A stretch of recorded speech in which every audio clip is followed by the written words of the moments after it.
What's going on, people? We are Tottenham TV, back here for another match review stream. You know the drill by now. Match review, player ratings, 5 takeaways, and then we go and see how the internet did react to the game. But yeah, happy days. 2-1 win for Spurs yesterday at the Tottenham Hotspur Stadium. A hard-fought victory, I would say, 1-0 down at half-time, and then comeback show once again at the Tottenham Hotspur Stadium. To what you say is, I don't want to disrespect Luton, but lesser opposition in terms of a team fighting at the bottom and a team with mad injury crisis. They had about 9 or 10 first-team players out yesterday, and they made it difficult for us. I thought first half, I guess let's touch on the first half before we go on to the second, but I didn't think it was good enough that first half. We did create chances. We were the better team, but we should be creating more clear-cut chances than we actually did, in my opinion. Yeah. Look, the first half, we started slowly. Obviously, it's no secret we went 1-0 down after, a couple minutes? 2 minutes. Yeah. 2 minutes. Yeah, and actually, it was a weird one because that goal that Luton scored actually came from a nice piece of play from Spurs where Porro plays a really good ball over the top, releasing Kulusevski. It looks like Tottenham are in a dangerous moment. But then he misplaces the pass. It falls to Son. He can't keep the ball. And all of a sudden, Luton on a counter-attack. And I thought the first goal was a real mess in a lot of places. I thought Bissouma could have really done. First of all, the attack broke down really poorly, which should have done a lot better. Terrible pass from Kulu, wasn't it? Really bad, and I thought Son could have been a bit stronger as well. I thought he could have kept the ball a bit better, but he wasn't able to. I thought Townsend. I thought Bissouma didn't deal with Townsend. I thought he should have dealt with him. He shouldn't have allowed him to get past him and put the cross in. I thought then Drăgușin potentially could have gone over to Barkley. We just allow Barkley time and space in the penalty area to pretty much take a touch and pick out a pass. No pressure at all. Drăgușin drops into his position, which I understand he's protecting the front post, but at the back post he had Morris where Porro and Romero are both on him. Because Drăgușin didn't go to Barkley, he was completely free. And because Barkley was completely free, it meant Sarr went over to Barkley to put pressure on him, which left Chong completely free. So he left his man completely free at the back post. So he picks out Chong, who's back completely free at the back post. And then what was quite clever, if you notice the goal, is why Chong has so much time is because Porro's looking to close him down and Morris blocks him off. And so Morris basically makes it Porro unable to get to Chong, and then Chong's able to finish the goal. So it's a complete mess defensively from Tottenham. Really a nice lot of finish people from Chong as well. It was in off the post, but a lot of defenders just no communication. I felt like everyone was a bit all over the place, and it was a sloppy start. What I would say is we created enough chances in that first half to already be in the lead, let alone level going into half time. But there was definitely, I think, especially the last, I would say, 10 minutes of that first half, where we seemed to be just playing very slowly. We seemed to be running out of ideas a bit. We weren't getting wide enough at all, especially on the right-hand side, which is what and was alluding to in his post-match press conference. I think we could all see it, that on the right-hand side, Decky was constantly coming central, and you could see it. Werner was keeping to the touchline on the left, and Kulusevski wasn't doing it on the right. And it was causing us problems because it was way too stodgy on that right-hand side. Porro wasn't overlapping as well, so it meant that Porro was inverting, Kulusevski was cutting inside, and it was making it too clogged up. And as well, the ball wasn't being moved quick enough. So it meant that Spurs were struggling to really penetrate Luton. But what I would say is, for all the criticism Kulusevski's had in the first half, our 2 best moments of the half did come from him in terms of the chances created. And he could have easily been going into half-time with 2 assists. Yeah, but even if he goes into half-time at 2 assists, yes, we know he can provide moments of quality. Which he can, but he's not playing to the way that Ange wants to play his football. We need wingers to tuck outside and make the pitch wide from our wingers. We've seen it. Timo Werner does it really well in terms of the positions he takes up on the pitch. Brennan Johnson did it really well when he comes on. And this is why I keep saying I don't think that Kulusevski is kind of suited to a right winger position in Ange Ball, because he always likes to tuck inside. And this is his natural movement. Go inside, go inside, go inside. And yes, he can provide quality when he does get into those moments and areas of the pitch. But we need him and our right winger to stay out wide and create from those areas of the pitch. Yeah, and I agree, and that's what he actually did quite well against Villa. I felt a few weeks ago, like he was actually going on the outside on those occasions and got a couple of assists on that day. He wasn't doing it against Luton, and I think that's why Ange hooked him off at half time. It was the right decision, but from our point of view, and Ange after the game was saying how in the first half he didn't feel like the football was that bad, but he just felt like we weren't causing Luton enough problems, especially down the right hand side. And you look at the chances created. It was a great team move from between Son and Kulu to release Werner, and I thought Werner did everything right in that situation. Completely took Kabore to the cleaners, and just that finish. Just a bit far wide, which again, classic Werner, does some really great work, does the hard bit, and then can't get the shot on target. And then obviously the big moment, we did some really good pressing in the centre. Sarr nicks it off Mpenza, I think. Kulusevski does a nice through ball to Son. He takes around the keeper, and it was just one of those moments, one of those 1 in a million moments where slightly nicks off the defender, hits the inside of one post, hits the outside of the other post, and then Sarr has a shot clear off the line, and we end up not getting the goal. So as much as we had our struggles in that first half, we could have easily been level, or at least or even leading going into half time. Yeah, absolutely. I felt like the first half kind of was in moments. We had some good openings and good chance creation and good efforts on goal in moments. And if you bring up the stats actually for the first half on the phone, you look at it, seven shots we had in the first half, 1 on target. They had four shots and 1 on target as well. Like with 73% possession that we had in the first half, it's nowhere near good enough to have only 1 shot on target, like the same as what Luton did. And I just felt for the majority of the first half it was too slow. We weren't quick enough in the passing. The passing was a bit off, and a lot of it was what we were talking about before with Kulusevski coming inside, not making the pitch wide enough for us. So I don't think like we played anywhere near our capabilities at the first half. But with the fans, with the massive boo at half time, I thought that was completely unwarranted. Yes, it wasn't a good display. Yes, we were 1-0 down to a depleted Luton side. But you got to support your team through the bad moments as well as the good moments. You know what I mean? And I feel like the booing at half time was completely uncalled for. Yeah, 100% agree. Unacceptable. Why are you being the team when you've seen how Luton have pretty much got lucky to go in at half time at 1-0 up, in my opinion? And as much as it wasn't the best performance in the world, I don't think we were having a stinker. I really didn't. I thought, I never felt watching that game that, sometimes you watch the game and you feel like, you kind of feel like, are we ever going to score here? Like, we don't look like scoring at all. Are we ever going to get chances? I didn't feel like that watching the game. I felt like the goals would come. I wasn't even worried going in at half-time 1-0 down that we wouldn't win the game. I felt very confident we'd win this game. Yeah, based on what I'd seen, not just based on the fact that Luton near the bottom and obviously we have a tendency of coming back.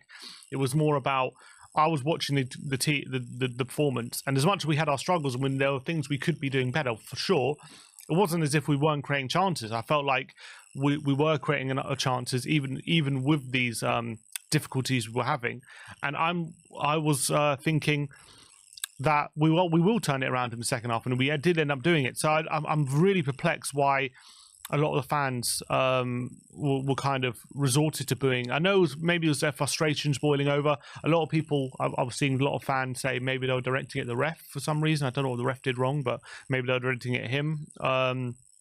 And some people saying it wasn't directed at Ange, but more of the players for not doing the right things.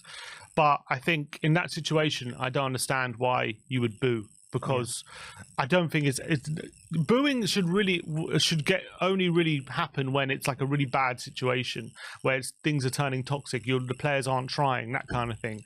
Like when you're 1-0 down, when you've had chances to make it 1-1.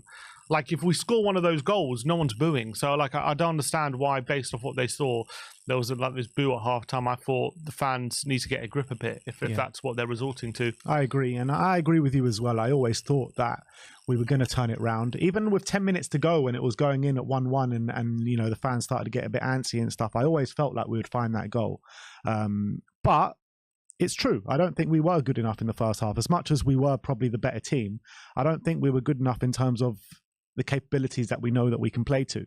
And to go in 1-0 down was a kick in the teeth. And we need to figure out why this keeps happening, because this isn't the first time. How many games in a row now have we failed to score in the first half? How many games in a row now are we not at the races is probably a bit too harsh, but not playing to our capabilities? And why do we come out so much better at the second half every single time? I just don't get it.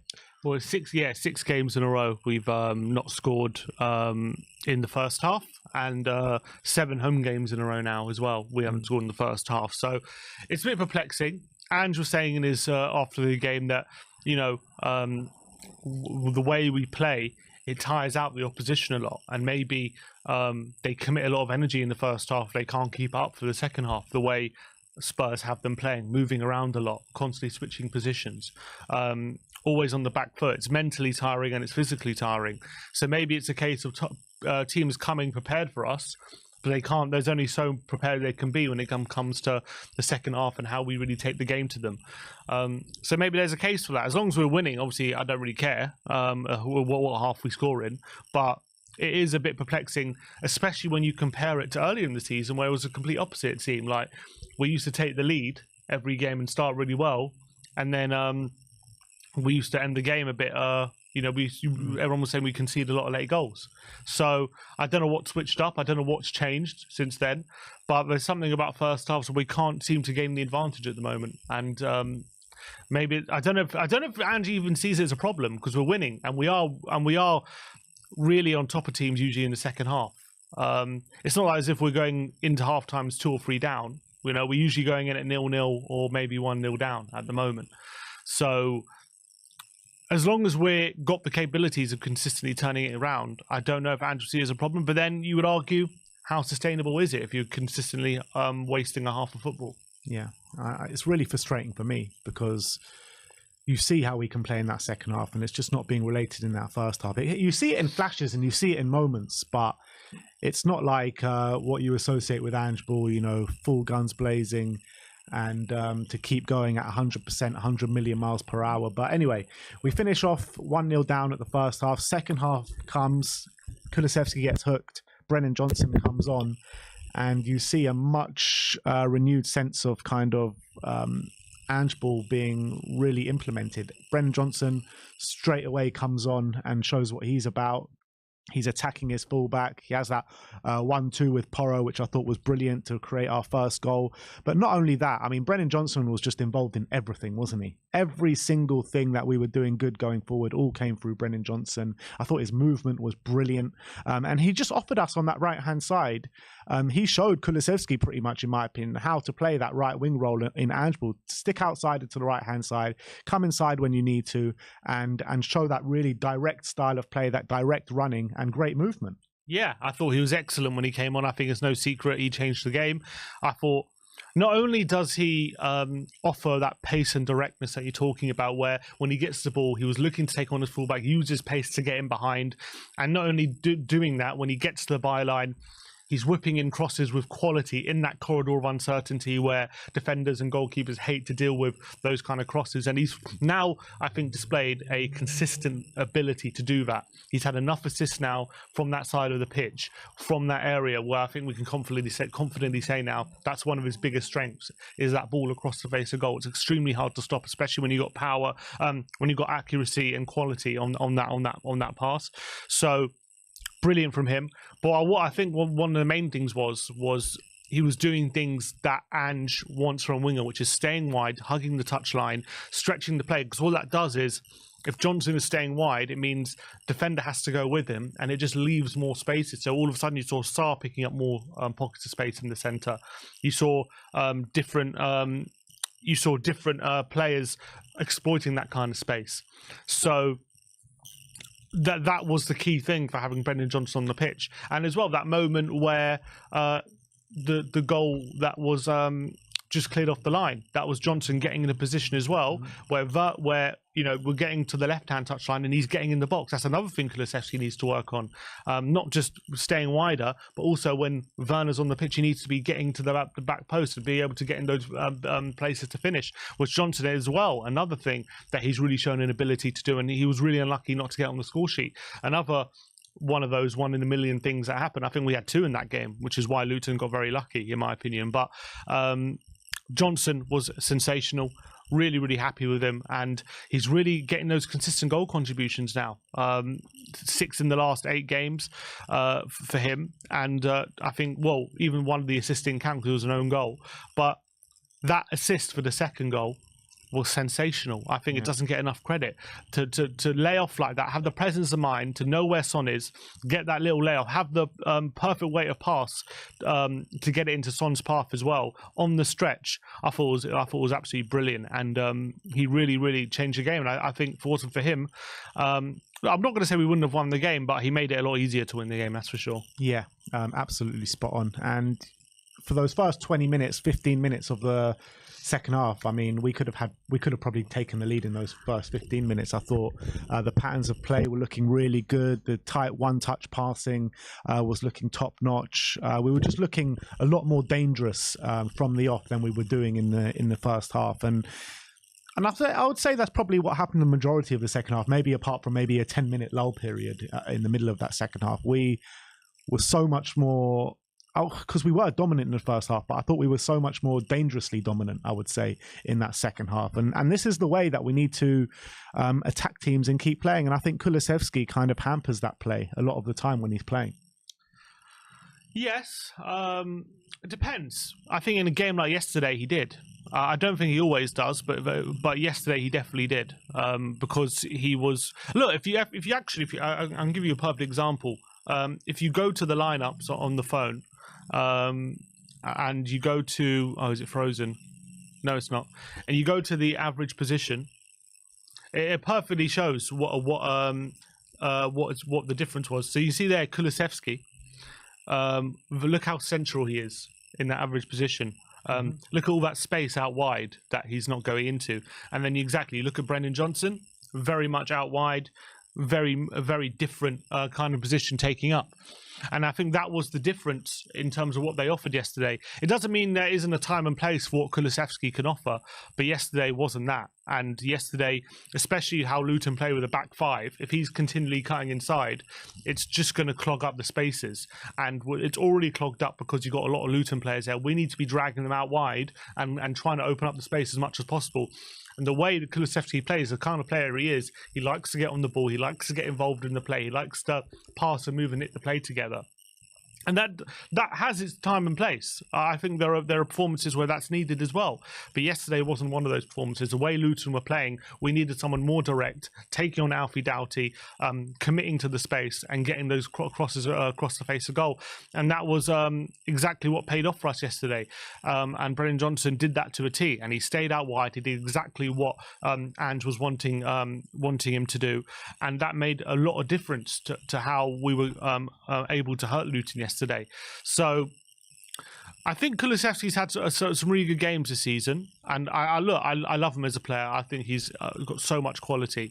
But in games like yesterday, I can understand why Ange was a bit frustrated with him in the first half, because I actually thought him personally, if I look at him individually, I don't think he was having a bad game, but what he was doing was having a negative impact on the team dynamic, and that's why Ange hooked him off at half time, and that's maybe going forward we'll have to assess what his role is in the team. But it's not. I don't think we can sit here and say we've never had a good game with him on the right, because we have. We've seen him play well on the right. We've seen him have good games, and we've also seen us play Werner and Johnson together and have bad games. It's happened. So I don't think there's this perfect system. But I think definitely for yesterday that was what a big problem. But I do think I agree with what you're saying. But I do think stylistically, what Ange wants to do on his team, Kulusevski is just not that guy, in my opinion, to be on that right-hand side. I feel like with the areas that he wants to take up on the pitch, with his how good he is creatively, I didn't think he played well yesterday, even in the first half. Yes, I know a few chances came from him, and our best chances came from the first half, but all those kind of areas that he takes up on the pitch, he could be doing from a midfield role, centrally on the pitch. We saw in the interview that he said that's where he sees his future position, maybe on the right-hand side of a central midfield, drifting out to the right-hand side slightly. So this is what I want to see personally. I want to see us get another top right winger coming into the club to fight with Brendan Johnson on the right-hand side, and then use Kulusevski centrally.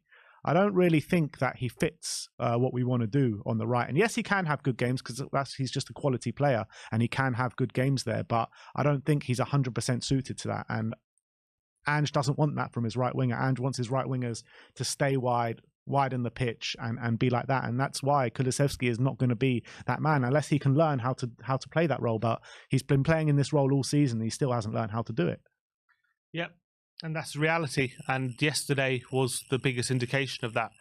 I do think he's not the perfect fit for it. I do think he can do it. I do think sometimes he kind of maybe plays the way he wants to play rather than the way Ange wants him to play. And that's a problem. And I do think that he can play the way Ange wants him to play better than maybe he thinks he can, because I do see him take people on, and I do see him going on the outside and using his right foot and getting assists. I've seen him do it before. So few and far between though, isn't it? Yeah, but I know he's capable of doing it. So I don't know why he doesn't do it more often than he does. But if he's not going to do it, then he's never going to be suited to what we need him to do. So that is the reality, and he's got a. Well, he said he sees himself more as a player who does play more centrally. So maybe we have to reassess where his best position is and how we use him going forward. And that's something for Ange to figure out. But what we do know is definitely an excellent player there. And it's our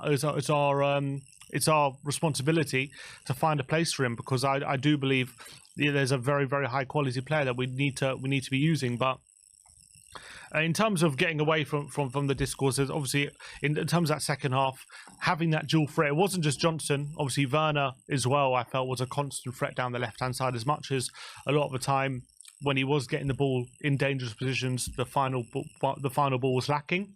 The winner did come from him. Yeah, the winner did come from him, but I felt like with Timo Werner, he plays the role like Ange wants it to be played. He tucks on the left-hand side, tugs the touchline, attacks his fullback, and gets crosses into the box. This is what he does do.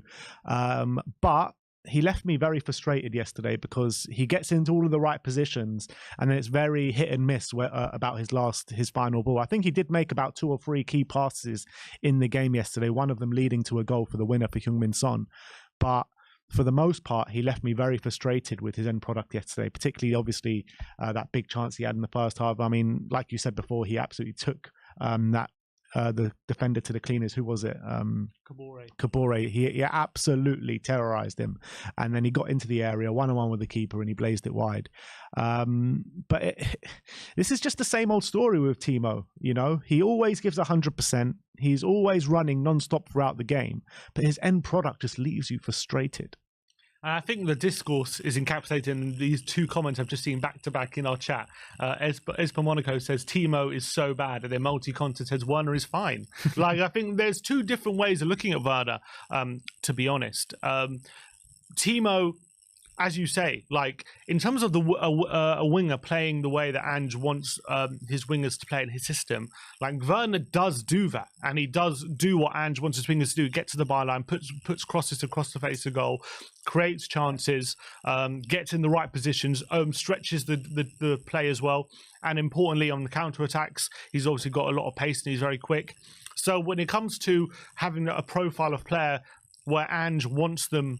Wants his wingers to do the right things. Timo is doing the right things, but it's how well he's doing those things. And the reality is, for me, he's not doing them to a bad level, but is he doing them to a level which is going to take us to the next level? I would argue no. Some would argue he was involved in the goal yesterday. He did create some chances down the left-hand side. He was a constant threat. With a better finish, he might have got a goal, which you could say that all the time with Werner. But exactly. But he did really well to get into that position. And for 15 million to get a winger who can play Ange's system, with the right profile, is it worth taking up the option, because we know he can play the system, and he is contributing. It's not like he's not contributing, and I don't disagree with that. I don't think he's been a bad signing. I'm not sitting here saying he's been a flop, bad signing. I don't like him. I do like him. I'm actually really happy with what he's given us. But the question is, going forward from next season, if this is a long-term project, is Timo Werner going to be the type of winger that in our team that is going to push us to the next level if we really want to challenge for serious honours, for trophies, and not just challenge for top 4 and be around the Champions League conversation? If we really want to challenge the top 3, is Werner a player? Look, maybe as backup you can make an argument, but if I'm saying if we're signing him because we believe this guy could be our starting winger for the next few years or so, do I believe from what I've seen he's a player who can take us to the next level? No. It's not to say he's a bad player. I'm just saying I think we can do better than Timo Werner. I think there are wingers out there who can do the job Werner's doing, but to a better standard, and that's my point. And when I feel like whenever I make that point, people saying, "Oh, you think he's rubbish? Oh, he's been fine. He's been good." I agree with all of that. I think he had a good game yesterday. Even wasn't even unhappy with him yesterday.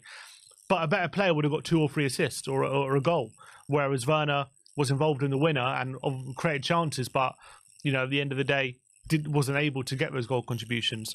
So for me, I like Werner. I think he's done a good job on his loan deal as of this moment, and I thought he had a good game yesterday. But I thought even yesterday was an indication of what we could do if we had a winger who could just take us to the next level. Yeah, absolutely spot on. I can't really add much more to that because I think it's basically exactly how I'm feeling about him. I mean, I'll take him as a signing if he's our squad option for left wing.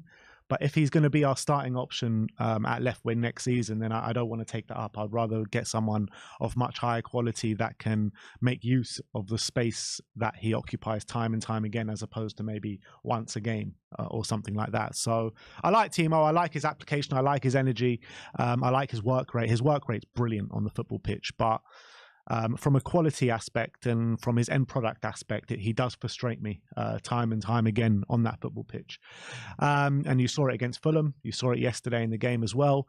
And if he puts those chances away, you could be talking about a convincing win. If we score that goal in the first half with Timo Werner, we could be walking away about 3 or 4-1 winners in terms of not having to wait so long to score those goals. So.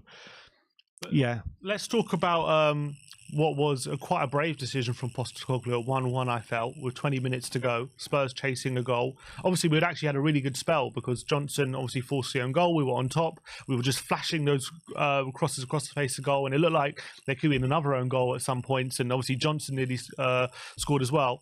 Didn't get the goal. And then he makes a very brave decision. He takes off Sarr, who I thought was having a really good game. He takes on Maddison, who wasn't maybe having his best game probably, but obviously, our biggest creator and one of our best players. He takes him off for 20 minutes to go, brings on Bentancur and Lo Celso, and I thought they both had a really, really positive impact on the game. They really did. Bentancur came on, and you're really starting to see now in the last 2 Bentancur cameos him getting back to his silky best. I thought he was brilliant when he came on. Lo Celso as well provided creativity for us on the football pitch, something that Maddison was not offering us. Because you've got to call it what it is. Maddison had a brilliant cameo for England last week, but I thought he was poor yesterday. I really did. I thought off the ball, Maddison was brilliant yesterday, getting himself in so many duels, winning the ball back. But from a creative standpoint, when he was on the ball, I don't think he did anywhere near enough. And I think Lo Celso played a lot better than him in that standpoint from the moments he came on the pitch. Yeah. Maddison, it's a weird one. I didn't look at Maddison and I didn't think he looked sluggish or anything. I thought when he was on the ball, I didn't look at him thinking he was misplacing passes or anything. He wasn't he didn't look off it. But what he wasn't doing was being effective in the final third. I can't remember too many times where he was getting in to the edge of the box or getting in the final third, getting shots off, playing a through ball, creating chances. He wasn't able to, for one reason or another, find those moments. I remember there was one point he had a shot in the box. He was twisting and turning. He got a shot off, but it was blocked. I think it was in the second half. I mean, that's probably one of the only times I remember him actually taking a shot. I remember him playing a few nice passes in the midfield, like out wide and things like that. But when it came to him being effective in the final third, really playing those killer passes, which we know Maddison's more than capable of, for one reason or other, he just wasn't able to do it. I don't think he wasn't, obviously he's not capable of it. It wasn't as if he was trying it and it didn't come off. He just wasn't really trying it for one reason or other. He was more interested in being patient and keeping the ball rather than, creating opportunities. And maybe that's why Ange took him off. Because I don't think he even looked tired. I don't think it was maybe it was an injury, but for me, it wasn't like he didn't really look like he was looking tired or anything. He just wasn't doing what was needed. And to be fair, when you've got someone like Lo Celso on the bench, fresh legs, player with quality, I think we should be doing things like that even when one of our best players is having an off day. And I think in years gone by, that's something we've not done. Like, for example, when Kane's had a bad game, we just keep him on because we know he's our best player. We know really anyone on the bench isn't going to really be an able replacement. So we just keep him on and just hope he can provide something for us. And sometimes he does, but a lot of the time he ends up just having a bad game. And I'm glad that, when Maddison yesterday was having a bad game, we didn't think, he's our best player, we've got to keep him on, we need to find a winner. We thought, look, we have Lo Celso there. Maybe he's got fresh legs. He's a very good player in himself. Let's give him a go. Absolutely spot on. You got to say with James Maddison, since he's come back from that injury, he's put in a couple of good games. I'm not saying he hasn't, but he's been nowhere near to the levels that he was first 10 games of the season. I don't think it's as bad as maybe the drop-off in Bissouma, but there has been a drop-off in Maddison, and he hasn't been able to reach those levels that we saw first 10 games of the season. Yeah, not yet. Apparently, I was hearing from some Leicester fans that apparently when he gets injured, sometimes it can take him a bit of time to get back to the levels he was pre-injury, and maybe that's what we're seeing. I don't think he's been bad. I think he's gotten some assists. He's gotten a goal, hasn't he? He scored again. I can't remember who he scored against Villa, which I thought he had a really good game in that game. Yeah. So I don't think I'm sitting here thinking it's been a massive drop off, but he started the season as one of the best players in the league. He hasn't been that level, that's for sure. So we obviously that's the level we want him to get back to. I think yesterday was one of the poorer games he's had. I would say since come back from injury. I don't think he's been as poor as he was yesterday in most other games. That and Fulham, which is 2 games in a row. Yeah, I guess if you put it that way. But I thought I'm happy that he went with Lo Celso, and Lo Celso, who was I think being given a bit of a rough time recently because he hasn't seen much game time in recent weeks. I actually thought he had a decent cameo against Fulham as well when he came on last time, but a lot of the times, he's even been reluctant to bring him on, to be honest. So, I think when he has been given the chance, he's actually more by and large done pretty well this season. So I'm delighted that we actually turned to him in an important moment instead of just persisting with Maddison, who was just having a bit of an off day. So that was a good move, and I thought Lo Celso, not only was he doing some really good things in and around the penalty area, like he should have set up that chance for Johnson, which was really unfortunate, didn't go in. That would have been a really good moment, but I thought off the ball, he was also showing a lot of tenacity. He had that big challenge in the last minute where it looked like Luton were going to get a really good opportunity. And he was able to get in there and put a good challenge in it. And I think the whole crowd stood up in appreciation for that moment. And I thought it was a really great cameo. But talking about Bentancur, I thought Sarr was having a really good game. And then he was somehow upstaged by a fantastic cameo from Bentancur, who showed hopefully, he's getting back to his best, because I think in recent games, the performance is definitely improving. Yeah, you're seeing those silky moves, those silky touches from Bentancur coming back into play.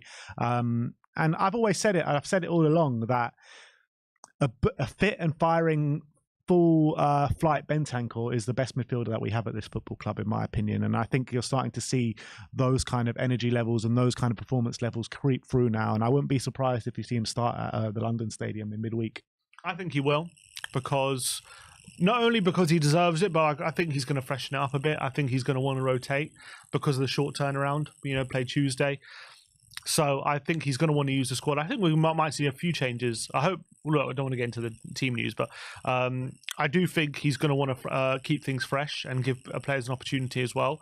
And as well, the players who came on did a good job. So I think Bentancur might be one. Even they're all knocking on the door, aren't they? Lo Celso might be one. I wouldn't be surprised.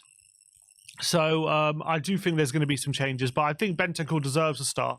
And if he's going to be in the kind of mood he was when he came off the bench, we're going to be all the better for it. There was that one pass he played to Brennan Johnson, which in that second half, which he was in the centre circle, Brendan Johnson's making that run on the right-hand side, and he just plays that inch-perfect pass in behind, right into Johnson's path, and Johnson set up a chance for us to score. And as much as I love Sarr's been one of my best players, I looked at that pass and think, I don't know if Sarr's capable of that kind of pass. And that's what like Bentancur can give you. I think he came on and immediately he puts this ball, he runs to the byline, puts this inch-perfect ball across the face of goal, and I think it was Werner at the back post who nearly headed it home. He got the header all wrong. And I was like, okay, Bentancur looks in the mood today. And I thought it was a fantastic cameo from him, and can't wait to see more of him in that kind of mood. Yeah. A player that, well, actually, let's talk about Sonny before we move on to this player. But Heung-min Son was just absolutely brilliant yesterday. I mean, he could have finished the day with a hat-trick if things went for him. But I felt like the energy levels, the non-stop running, the leadership ability, obviously scoring the winner as well. I mean, Heung-min Son just led the team by example yesterday, didn't he? Yeah, and I think he didn't get enough. I don't think he gets enough credit for what he did yesterday, because everyone was going to point to the chances he missed, and obviously he missed an open goal. Essentially, hit the ball which hit both posts, which is a bit unlucky because on replay does seem to take a bit of a deflection off Burke, so you can maybe put it down to good defending. But obviously he missed that chance, and obviously he also missed a chance where Porro set him up and he takes it first time. Wasn't the best finish. Keeper makes a save, but he never stopped trying, never stopped running. I thought his dribbles were amazing. He was dropping deep, taking people on, committing players, and then you have to the winner. It wasn't just the winner that he scored. He started that move right from the edge of his own penalty box, ran the whole length of the pitch, played a brilliant cut inside on Clark, then plays a great pass to Werner, and doesn't just admire his pass, follows it in to the penalty area, and obviously makes a late run, gets into the space, and obviously finishes it. So never stopped going throughout the whole game, and that's what the captain does. And you have to as well take into account he's had two games in Korea. Long trips, long flight.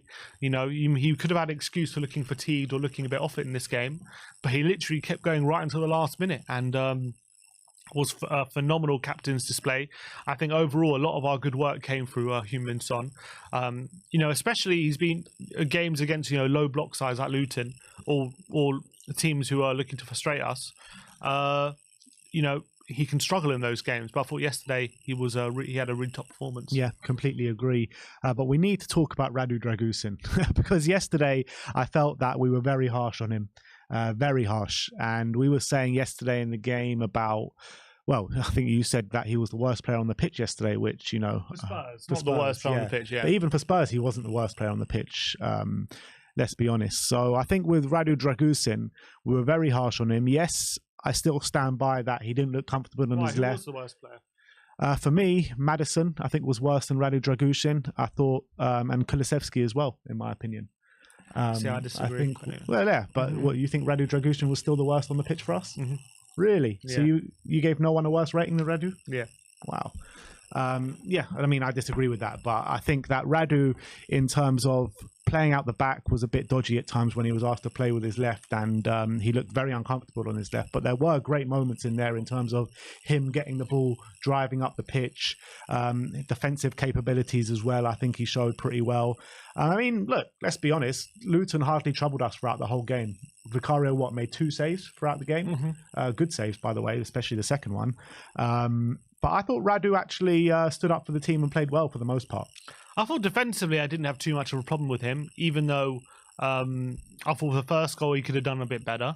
I thought there's a few duels with Morris, which I felt he actually wasn't coming out on top. I thought Morris was winning too many headers, which was, thankfully, we had the quality in defenders to not cause us too many problems. But I thought his clearances were not very good a lot of the time. They were always falling to a Luton player.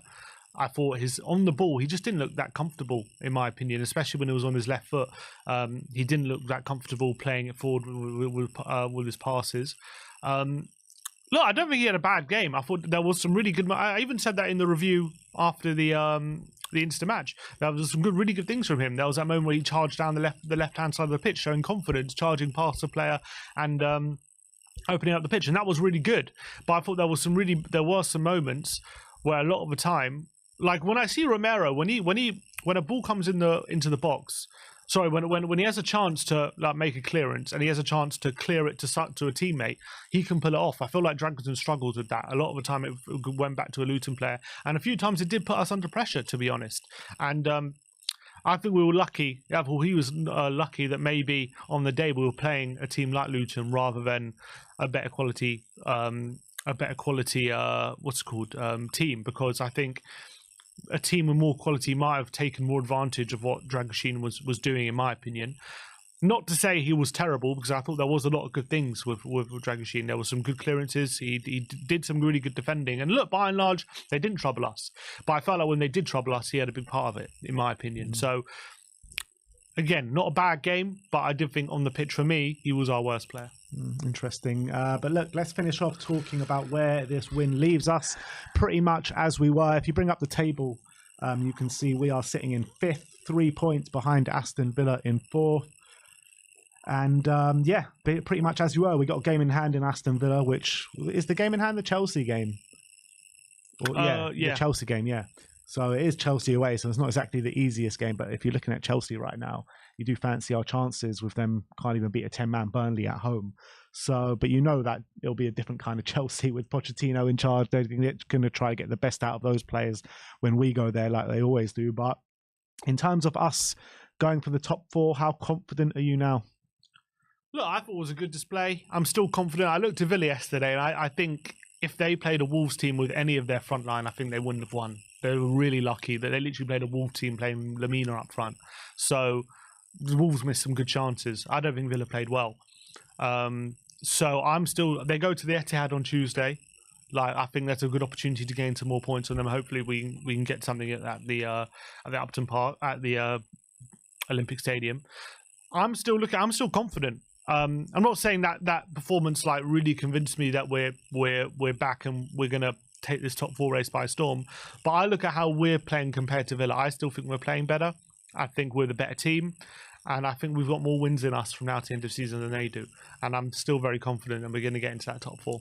Yeah, two of Villa's next 2 games are Arsenal and Man City. So we need to get points in these next 3 games and really, put that gap in between us and Aston Villa. And if we can do that and pick up a couple of points in that big run that we've got, then I think we have a good chance. Yeah, definitely. So look, that is your match review for today. Let us know in the comment section below your thoughts on the game. I believe that we're having a few audio issues. Yeah, so I think just put the thumbnail on. We're going to try and fix them for you. We'll be back in 1 second, guys.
Saying 1 2 1 2. How's that?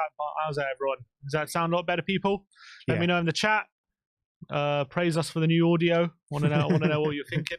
Exactly. Give us a rating, audio out of 10. Exactly. Just before we get into the ratings. But just a quick update is 1-1 at Anfield. Brighton took the lead after like the first minute with Danny Welbeck, and Luis Diaz has fired Liverpool back into on level terms. So really bad mistake at the back from Brighton that was. We've got it on in the background here, so we'll try to keep you up to date. So we're doing the review again with the new audio? Whole 45 minutes wasted. Video Complete says Timo would be world class if he could finish. Well, that's been the story of his... no, not even finish. It's more... Well, it's just end product. Obviously finish, but it's more like if he had just good quality... good end product. That's what's missing for him. That's literally the difference between him and like what I'm seeing from Brennan in terms of. I don't think like Brennan's a much better finisher than him. Brennan, when he gets in those positions, his crossing is a lot better, especially on his right foot. So that's what's keeping Timo from being elite. Anyway, let's get into our player ratings, and let's start off with Big Vic, 7s all round for Vicario. Sorry. His crossing is a lot better. Sabotaging the stream soon. Let's reintroduce that once more time. And now let's get into our player ratings, and we'll start off with Big Vic, 7s all round for Vicario. 2 top saves on the day, especially that second one in the second half, where he saw it late and had to dive low down to his right hand side to provide a corner for Luton. And I thought apart from that, he didn't really have much to do. Yeah, there was 2 saves he made. One from Ross Barkley in the second half, which was a nice low effort with his left foot from 25 yards, which he was able to tip wide. Pretty comfortable save. And then he made a really good save from Jordan Clark, who had just come off the bench. Corner falls to him on the edge of the area, takes one touch, and then a really good low effort, which was heading right into the corner, go through a lot of bodies as well. And he's able to scramble across and just tip it wide with his fingertips, basically. And that was a really crucial save, because that was a moment actually where after we'd got back in the game, Luton was starting to get back into it a tiny bit without really doing much. They were starting to get a few corners and starting to put us under a bit of pressure. And if they would have scored at that moment, then I don't know if we would have won. So that save was very, very crucial, just to make sure that Luton don't take any advantage of being on top, and obviously went on to win the game. So really good saves at crucial times, but overall didn't have too much to do. Yeah. Let's move on to Pedro Porro. Sim gives him a 7. I gave him an 8. It was kind of a game of 2 halves for Pedro. I thought first half he didn't do anywhere near enough getting on the ball and providing an attacking threat, which we know he can do. But I thought defensively he was all right, apart from being caught out of position for the goal that they did score in the first few minutes of the game. There was that one block, or that block that he celebrated like a goal, wasn't there right in front of us. But second half, I felt like he came into his own. I thought he was brilliant in that second half, linking up with Brennan Johnson on that right-hand side. Had a shot that went just over the bar, that 1-2 with Brennan Johnson that led us on to our first goal. And I just thought he was a thorn in Luton's side for pretty much that whole second half, and he came alive. And I felt like maybe the movements that Kulusevski was making in the first half might have hampered Porro's play a little bit. Yeah, I thought Porro, I agree with you. I thought second half he was one of our best players. I thought he was sensational. Really helped us open up Luton. Also was unlucky not to get an assist as well, with a brilliant ball to Sonny, who should have scored. I thought he was linking up really well with Brennan. It seemed like he was taking charge a lot of those situations on at that moment. And as well, Alfie Doughty wasn't causing us problems. But I thought that was a bit different in the first half. I don't think he was at his best. He did make a crucial block, but as well for the first goal, Morris blocked him off and didn't get himself to Chong, who was obviously got that free shot on goal. So wasn't the best in the first half. I thought the second half sensational, so I only gave him a 7. But I thought second half, was one of our best players. Yeah, Kuti Romero next, 7s all round for Kuti. Quite a quiet day for Kuti, seeing as our defence was very much untested for the most part of the game. But what he did do, I thought he stepped in really well, led the line really well, and brought us forward fairly well as well. Yeah, I think first half he was fine.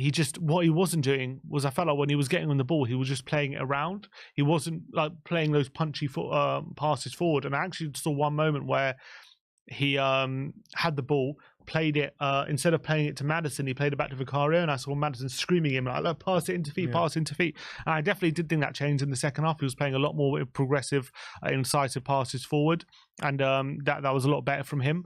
So and defensively, he dealt with Morris well. He didn't have too much to do, so I thought it was a good display from Kuti Romero. But could have been a bit more forward thinking in that first half rather than just focused on keeping the ball.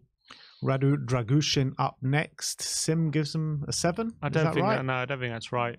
What did you give him? 6. Oh, 6. So we'll change that. But 6 is all round for Radu Drăgușin. I thought we were pretty harsh on him in the post-match review that we did from the stadium, and I felt like maybe he had a slightly better performance than what we were talking about. A few nice, really good charges out on the left-hand side down the pitch, helping us get forward. I did feel like he looked really uncomfortable playing that on his left foot, to be fair. So maybe the right of the centre-back options is the best way for him. We knew that before, let's be honest. So that's why we're looking for a left-footed centre-back to come into the club in the summer. But I think for the most part, he did well, and it was a much better performance than what he showed at Fulham. Yeah, and I agree with that, but I also think he had a lot less to do than he did against Fulham, so I think maybe that was a case for it. I don't think we were harsh, in my opinion. I don't think he had a bad game, and I think we said that. I don't think he had a bad game. I just felt like out of all the players on the pitch, I think he struggled the most, and I think a lot of the time his passes out the back, he didn't look comfortable. His clearances, he made a few mistakes from his clearances, which luckily for us weren't punished. But as well, he did also some good defending, and especially from corners. He got his head to quite a few corners, which is crucial. He had a few moments where he was charging down the left-hand side, really confidently opening up the pitch. But I think on another day, I think as well with the first goal, I think he was kind of caught in no man's land. He could have done a bit more with the goal as well. I don't think he had a bad game. I think he was definitely grew in confidence as the game wore on. But I do think on another day his mistakes could have been punished by a better team. So not a bad display, but I do think he was our worst player on the day. Next up is Destiny Udogie. 6s for Destiny, and it just wasn't that kind of Destiny display, like bullishly running up the pitch, being that bulldozer, helping us in the attacking phases of the game. I just felt like that was missing from his game yesterday, and I'm not sure what it was about. But he kind of like more or less, look, he was in the areas high up the pitch a lot of the time, but I just felt like he didn't make use of the ball when he was there. I also felt like he struggled a bit in terms of defensively. He kept committing fouls constantly. He made about 4 or 5 fouls yesterday. I was quite lucky not to get booked, to be honest, because if you make that many fouls, you're likely to get a card. And also, if you're making that many fouls, that tells me that you're struggling to contain the players on that side, and I think maybe he was at times. And I think they were getting quite a few corners from there. There was that one chance near the end, which they got in down the right-hand side, and luckily for us, the cross to the back post was a bit too much power in it. But I thought he struggled a bit defensively. I think going forward, he was okay. He was still able to do what we know he can do, maybe not to the extent that we know he can do it, but I thought he did all right. But I thought defensively, something was a bit off with him. Not that he got completely exposed, but he just had to keep making fouls rather than winning the ball, which is very unlike Destiny. So, it wasn't his best game, unfortunately. Yeah, I'm just looking at the stats now as well in terms of like the duels he went. He went in for 10 duels, only won 3 of them. He went for 2 aerial duels, didn't win any of them. 2 tackles, 2 interceptions, and he was dribbled past 1 time. But like he did make 5 fouls on top of that as well. So it wasn't like the Destiny that we've been seeing throughout the season. But he can handle Saka and Salah, but not Townsend. Yeah, exactly. Basically. Let's move on to Bissouma. 7s all round. I thought in the first half I wasn't that impressed with him, to be fair, but I thought in the second half he came out with like a renowned sense of optimism, and he got the ball. He was driving forward at times. I thought defensively as well in that second half, nothing really got past him, and I was quite impressed with him in the second half. But I'd like to see him do it for the majority of time he's on the pitch. He went off, and he was the best moment of the game actually as he was walking around the pitch. He's giving fans all claps as he's walking around the pitch, and obviously Son scores as he's behind the south stand, and he just goes and darts with Sonny in the celebration, and I love that moment. But it was a slight improvement for Bissouma, but still I was a bit worried about his first half display. I thought even first half he wasn't bad. I thought he looked a lot more confident actually in this game. He had a few touches in the penalty area as well, which we haven't seen him far forward for a long time. He was looking to pass the ball forward a bit. He's still not quite, what the level we know he can reach with his ability to be on the half turn, burst into space and that kind of thing. But I thought defensively he was decent, albeit I thought he was bad for the first goal, to be honest. Should have done a lot better for the goal we conceded. Allowed Townsend to get past him, and that was very disappointing. So I thought, apart from that moment, I thought he had a pretty decent game, but he obviously did get taken off. But we're chasing the game with 10 minutes to go, or 5 minutes to go even. Ange went gung-ho. He decided, I'm going to go all-out attack pretty much. So Bissouma had to be the full guy, and it's no surprise as soon as we got the goal, Højbjerg came on straight away to steady the ship. Steady the ship. So that tells me that he didn't take Bissouma off because he was playing badly. He took Bissouma off because we needed to have more offensive players on the pitch. So I thought he had a decent game. It was much better than Fulham. Still not the best level, but I thought he was pretty good. Yeah, and I felt like he was just growing as the game wore on, Bissouma. But anyway, Pape Matar Sarr, 7s all round for Pape. Look, I thought it was a good display from him. You know what you're going to get. You're going to get 100% intensity levels, 100% energy levels, quality on the ball as well. He was getting his shots off. But I did feel like the kind of creativity from midfield improved when he went off. Yeah, I agree with that, albeit I did think he was probably our best midfielder before he went off, to be honest. I thought he was actually having a really good game. His pressing was really good.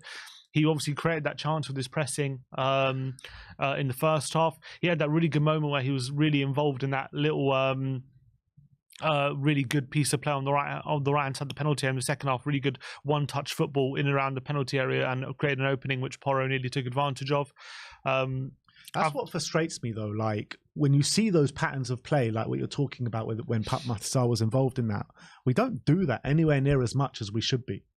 That's what frustrates me about this team. It's hard to do, but yeah, I agree. But when we do that, you think, oh, the football's fluid, and then we don't do it enough. But what Sarr was really good at is just bursting into that space that was left, when especially when Johnson was, forcing players out wide when he was hugging the touchline. Sarr was really good filling in that space, making sure that it's being vacated and it's being exploited, and we were finding him quite a lot in those spaces around the penalty area, and he's so good at keeping the ball in around the box. Actually, I'm really impressed with that. That's one of his biggest strengths, and doesn't lose the ball. It's hard to get the ball off him, so that was really good. But maybe with 20 minutes to go and just wanted that bit more extra energy, is why I took him off. But I actually thought he was having a good game before he got taken off. Agreed.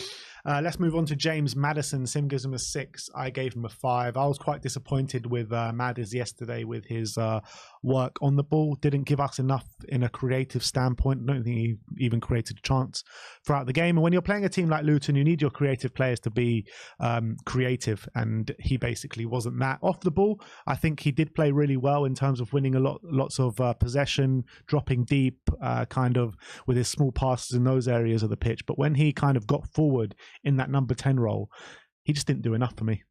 Yeah, I agree. Wasn't his probably one of his weakest displays since coming back from his injury. Albeit I didn't think he was bad. I actually didn't think he was looking off it, but he was playing some good passes in the middle, knitting the play together quite well. He had one shot inside the penalty area, which unfortunately was blocked. He was looking to do something, but unfortunately he wasn't kind of doing enough of those through balls, crosses, shots that we know he's capable of. He was more interested in coming deep, retaining possession, keeping Spurs in control of the game, but that didn't allow us to kind of create. Well, he didn't create opportunities that we know he can. So that was a bit disappointing. But I did think off the ball, he was very combative. He was involved in a lot of tackles and duels and stuff like that, which he came out on top of. So that was positive. But I think it was right to bring on Lo Celso for him when we did. Next up, Dejan Kulusevski. I feel me and Sim are going to have a fight today. Sim gives him a 6. I gave him a 4. I was really frustrated with Dejan Kulusevski in the first half. I thought rightly so, he got hooked up at half time. Yes, he was involved in the good moments for Spurs in the first half, but we should have been doing a lot more, and he's not implementing a style of play that Ange wants him to implement. He needs to be getting out wide. He needs to be attacking his fullback and getting crosses in the box in that sense, and he's not doing that. He's cutting inside way too much, hampering the play. I felt like he hampered Porro in terms of the way, Porro likes to operate in those central areas, and he needs to be out wide, and he's just not doing that. And he's not a winger in an Ange system, and he needs to listen to the manager's advice and the manager's system and the manager's direction. And I just feel he's not doing that. I think he hampered the team. I don't deny that. I think him doing what he was doing in terms of cutting inside and clogging up those central spaces instead of hugging the touchline was not allowing the other players to exploit the spaces being left there. Reason I gave him a 6 is because individually, as a player on the pitch, I actually don't think he played badly when he was on the ball. Apart from obviously the moment where the goal came from, which was a bad pass, he could have easily been sitting at the end of the half with 2 assists if two of those moments go in, which I thought were really good moments for him, actually. Really good pass out to Werner, really early pass with good quality, right into his path, which opened that chance. And then obviously good through ball to Sonny, who went around the keeper and should have scored. So could have easily been sitting at the end of that first half with 2 assists, and people don't even talk about his first half if that happens, but didn't happen. And then obviously what he was doing was hampering the team, not because he was having a bad game individually, but because of where he was placing himself on the pitch. So I do think it was the right thing to take him off, and because we saw what Werner was doing on the left hand side, he was getting joy, staying wide, and we were getting a bit more joy there. So and saw that situation and thought we need to be doing that on the right hand side as well, and Johnson is a better option for that. So unfortunately, his presence hampered the team, but I actually don't think individually he played badly on the ball. Yeah, but I think those positional plays and listening to the manager's instruction has to go into individual performances as well. It's not just that's why he didn't get more than a 6. Yeah, I mean, it's not just if you're in good moments and you provide a good pass, and yeah, obviously he needs to be talked about in that sense as well. But like I keep saying, I've said it time and time again on this stream, I just don't think he's the right fit for what we want to do on that right-hand side, unless he can start implementing Ange's style of play, and he's just not doing that at the moment. So that's why I gave him a really poor rating. Let's move on to Timo Werner. Sim gives him a 7. I gave him a 6. See, this is like the complete opposite of Dejan Kulusevski, because he operated in the areas that Ange wants him to operate in. He gets into really good spaces. He isolates the fullback. He tries to take him on. He tugs the touchline. But on the flip side, his quality at the end of it is nowhere near as good as Dejan Kulusevski's, and he doesn't have the end product like Dejan Kulusevski has time and time again. So I feel like if you could merge Decky and Werner into one player, you probably have one of the best wingers in the world. Probably have Gareth Bale or something if you did that. But yeah, I thought he had a good game. I wasn't unhappy with him. He was a constant threat down the left-hand side. He never really stopped being a threat, to be honest. Whenever he got the ball, they struggled to kind of contain him. They struggled to deal with him. And he had some really good moments. Obviously, that run in the first half where he completely burns Kabore and he puts it wide was a good moment, but unfortunately just couldn't make the most of it. He had a few moments as well where he got to the left-hand side and put a good ball across the face of goal and wasn't taken advantage of. He had a really good pass in behind to Lo Celso, who set up a really good opportunity. Obviously, he was really well involved in the winner with a really good run down the left-hand side and a cut back to Brennan, and that obviously set up the winner. So there were some good moments, but there was also a lot of very frustrating moments. There was a moment where Højbjerg played him in on goal, and he just completely takes it way too far out wide, where he had an opportunity to really go for his defender, didn't do it, and ends up blazing it over the bar. Had a number of opportunities as well where he could have really taken on his defender, and his cross ends up getting blocked or not good enough execution. So it was definitely a bit of a hot and cold display for Werner. I would say more hot than cold just because he was a constant threat. But I think it was a classic display of why he's so frustrating, because he does so many good things, but he just leaves you wanting more, and that's the reality with Timo. Yeah, absolutely. And let's go to finish off with Heung-min Son in terms of the starting lineup. 8s all round for us, and he was a constant presence, a constant thorn in Luton's side. I felt like time and time again he was trying to attack that space, and so many times I felt in the first half like he would be charging forward and the runners off him would just be running in the complete wrong areas of the pitch, and he just had no options to pass it into, which was really frustrating for me. But he could have had a hat-trick on the day. His finishing maybe wasn't to the Heung-min Son finishing that we know and love, but I felt he was always a presence, always a danger, and obviously got that winning goal, which, captain clutch in Heung-min Son. So a top display in my opinion. Yeah, and I thought he actually did a really good job, like when he was actually dropping deep and turning and running into the space, causing problems for the Luton defenders. They didn't know whether to go with him and then get turned or stay back and leave him all that space in front of him. And it was causing Luton a lot of problems, I thought, at those moments. He actually had 6 shots on the day, so he's really involved in the trying to get on the score sheet. And against a side with playing like a back three, getting involved was always going to be one of the most difficult things for him, but I thought he actually did really well in that aspect. The only thing that was missing was obviously his finishing, and did end up getting his goal, but luckily for him it was a bit of a deflection, obviously took it past the keeper. But the goal, the chance of that first half, he probably doesn't know how that didn't go in, hitting both posts. There was a chance in the second half where Porro plays a really good ball across the face of goal and he gets a good contact on it, but it just wasn't the best finish, unfortunately for him. And he had a number of shots as well, which he probably didn't make the most out of. But we know with Sonny, he keeps going. And to do that lung bursting run in the 85th minute just shows not only that he never stops and he keeps going, but also what a condition he's in, because having those 2 games for career, those long flights, lot of travel time and all that kind of stuff, and to be in 1 or 85th minute, picks up the ball on the edge of his own area and still has the energy and the ability to run half the pitch, play a great pass to Werner, follow that run into the penalty area and score the goal. That's why he's our captain, and that's why he's one of the best players in the Premier League, because he has that mentality, and that capped off what was a really, really good display from him, I felt. Yeah, and he really did deserve that goal in the final 10 minutes when we did score and get the winner, and it was great to see, to be honest, and it was great to see him leading the team with the captain's armor. He's such a top role model, isn't he? I don't know I've ever seen a better role model than Heung-min Son on a football pitch. But let's get into the substitutes. Let's start off with Brennan Johnson. 9s all round for Brennan. I mean, he came on, he completely changed the game. He offered us on the right hand side what Decky wasn't for the majority of that first half.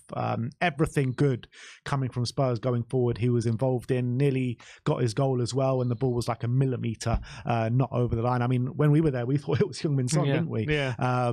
But it was Brennan Johnson. 2 assists on the day as well. Second one was a lovely layoff for Sonny. The first one was a lovely low-driven cross that was aimed at Timo Werner, and then it was an own goal. But yeah, I mean, he was brilliant, and he's really growing in this Spurs shirt now. I've been one, and I've given him a bit of stick saying he's getting these goal contributions, but his performance level isn't up to scratch. But if you look at 3 out of his last 4 games, he's been getting the goal contributions, plus his performance level has been there to match it. So he keeps getting better and better in a Spurs shirt, and he looks like he's going to be a really dangerous player for us moving forward. And it's not just the way he was, using the ball and attacking the space. It's his movement as well. I love the movement that he's showing off the ball and on the ball. So he's really growing in the shirt. Yeah, starting to prove a lot of people wrong, as we say, and it's becoming a bit of a trademark. Either it's Brennan Johnson, a ball across the face of goal, dangerous ball, getting a goal, or it's a Brennan Johnson run to the back post. Two Brennan Johnson trademarks, or maybe that's 2 Ange trademarks, you could say. But I thought he was excellent when he came on. Doughty will be having sleepless nights about Brennan Johnson after yesterday, because he just came on and just absolutely took the game to him, and he couldn't live with him. He couldn't live with his pace, and he was getting him behind constantly. He was getting down those channels, and what I loved about it, he wasn't just getting him behind and winning a corner, or he was actually providing quality with his delivery. And every time he'd put the ball across the face of goal, it was always in that corridor of uncertainty where defenders and goalkeepers hate dealing with those situations. And if you watch the goal, it was actually a really weird moment, because Brendan Johnson whips it across the face of goal, and Kabore just finished it like he was a striker. He seemed to have no attempt to even try and clear. It was like, oh, the ball's too good, I'm just going to put it in. It needs to be put in. It was like that for the goal. And then, as you say, that to set up the winner in the way he did, to have the presence of mind. A lot of players in that position maybe will try and take a touch and swivel, won't have the presence of mind to, or even try and finish themselves. But they won't have the presence of mind to do what Brennan did, which is to notice Son in behind him in a better position in space, have on the stretch, have a deft layoff into Sonny with a perfect way of pass, so Sonny can just come onto it and strike it first time. Really brilliant moment from him.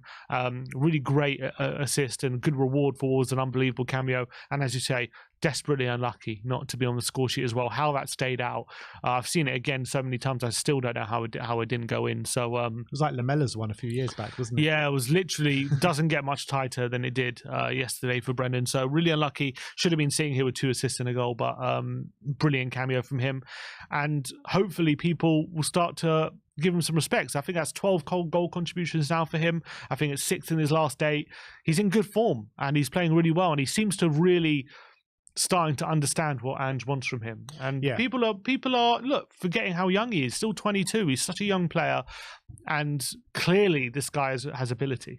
Yeah, that's what worries me though, like in terms of Decky, because Brennan has already kind of starting to realise what Ange wants from him, when Decky still kind of doesn't understand what Ange really wants from him from a right winger, which worries me a bit in terms of Dejan Kulusevski, and that's why I keep saying he should be moving into the middle. But he also, that's 6 goal contributions from the bench for Brennan Johnson yesterday, and that is more than anyone else in the Premier League. Which is amazing. Yeah, amazing from Brennan, and I think it's actually 11 goal contributions. Because the own goal doesn't count. Yeah. I'm going to call it 12. All right, we'll call it 12 if you're going by FPL. But let's move on to Rodrigo Bentancur. Sim gives him an 8. I gave him a 7. I thought he came on, started to dictate the tempo of the game, showing his silky skills, keeping the ball really well. There was one time in the middle where he did give it away, but then gave away a foul to compensate that. But I thought he came on with really good energy, and I think we're starting to see Bentancur get back to his best now. Yeah, I thought it was a phenomenal cameo from him, full of quality.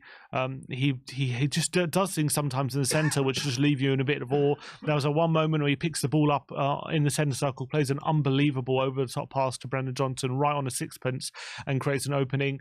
As soon as he came on, he took the ball down the right-hand side in the channel, takes a pass to play and whips in an unbelievable cross to the back post, which Son nearly gets on the end of, and Werner skews wide a header. His cameo was just full of quality, full of ability, silkiness, and it was really great to see. And he looks to be getting more and more confident in recent weeks. So as long as his confidence is growing, it's going to be better for everyone. So I'm delighted about that. And if this is how good he is with nine toes, I would love to see him with 10. Absolutely. Let's move on to Giovanni Lo Celso, the last of the substitutes that we're going to rate. 7s all round for Gio. It feels like it's ages since we've seen him, but I thought he came on and he was a lot more creative than James Maddison when he came on, and I felt like he was getting the ball, driving forward, providing quality with his passes as well, and I felt like just him, Bentancur, and obviously Brennan Johnson, but he came on a lot earlier, just seemed to change the momentum of the game for us. Yeah, I thought it was a really good cameo from Lo Celso. Seemed to add a bit more ingenuity to the team when he was a bit more incisiveness. Obviously, he set up that chance for Brennan Johnson, who was unlucky not to score. It was a really great cutback and really good movement from him.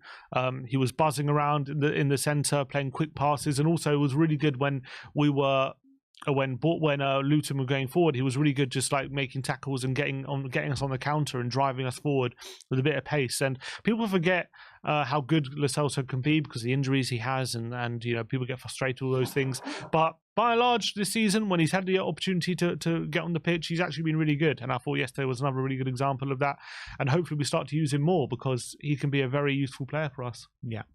And last but not least, Ange Postecoglou, 7s all round for Ange. Obviously, he found the ways how to win the game. The changes that he did make, Brennan Johnson coming on at half-time, completely changed the game for us.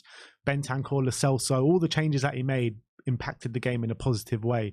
Having said that, he needs to find ways how to... because if we would have played our game from the first minute, we could have been out of sight at half-time. That's just the reality. A poor Luton side coming to the Tottenham Hotspur Stadium. Not poor in terms of how they've been all season, but poor in terms of how many injuries they've had throughout the team. So it was an opportunity for us to really blow them away, in my opinion, in the first half. That didn't happen. And this seems to be a common theme now with Spurs, where we're not kind of impacting our authority early in games in the first half, and we haven't scored in the first half for God knows how long, and he needs to work away around that. And I just felt like And he said it after the game. We just made it a lot harder for ourselves than it should have been yesterday. Yeah, and I agree with that. I feel bad for Ange because I felt like if we would have put the chances away, we should have. We should have won this game 4 or 5-1, and then no one's really talking about a bad display. People are talking about a good performance. And then let's be honest, 2 of the chances that were missed, the Son one that hits both posts and the Brennan Johnson one that rolls across the line, those are kind of like 1 in a million things. But like 9 times out of 10. Those are goals, and we win this game a lot more comfortably than we did. Those chances don't go in, and unfortunately, we did have to leave it late and to win the game, and that was a shame. But I don't think that takes away from the performance, in my opinion, because I felt like we did play well in general. We were dominated. Luton had barely anything, to be honest, apart from the goal and a couple of long range shots. They had nothing. So I don't know what more people want apart from putting away those chances. But when 2 1 in a million things happen, I mean, how much blame can you put create more than what we created? We created more. We had an XG of over 3. We created plenty of chances to score. We were just a lot of those couple of moments were really unlucky. Obviously, maybe we could have hit the target with a few more, but we created plenty. We should have won this game a lot more easily than we did. Obviously, did get the goal in the end, which won the game. So I don't think it was an amazing, perfect display. But when you restrict the opposition to barely anything, you create the level of chances that we did. I don't know how much more you can ask for. And as well, from Ange's point of view, the subs worked really well, made some really good subs on the day, impacted the game really positively, especially making that sub at half-time, which was brave and impacted the game amazingly because Brennan Johnson changed the game. So I think it was a good day in the end. Look, on another day, we should have won it by more and more comfortably and got the lead earlier. But we won the game like we did, and we take the 3 points. All right, so there you have it. That is our player ratings from the 2-1 win against Luton. A super chat here from Video Complete once again saying, why didn't you give Brennan Johnson a 10? Actually, he didn't score, I guess. If he would have got a goal. A millimetre away from getting a 10. Exactly. That's the fine margins on WeAreTottenhamTV. All right, let's go into the 5 takeaways and see what 5 things we can take away from the game. Number 1, super sub.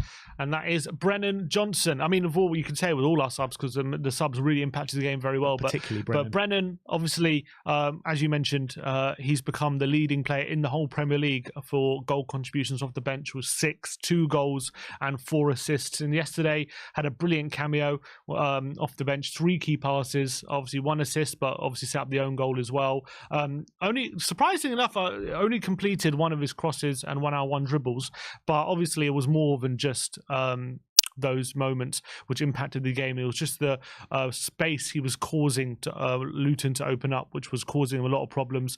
And look, he's clearly a very effective sub off the bench, that's for sure. Talking about those completed crosses, because the cross that led to the own goal fell to a Luton player, does that count as, it doesn't count as a completed cross, but even though it was an assist kind of thing. Yeah, exactly. So it's a weird one, isn't it? Yeah, it's one of those. So but Brennan was absolutely brilliant. He's really proving his worth for Spurs now.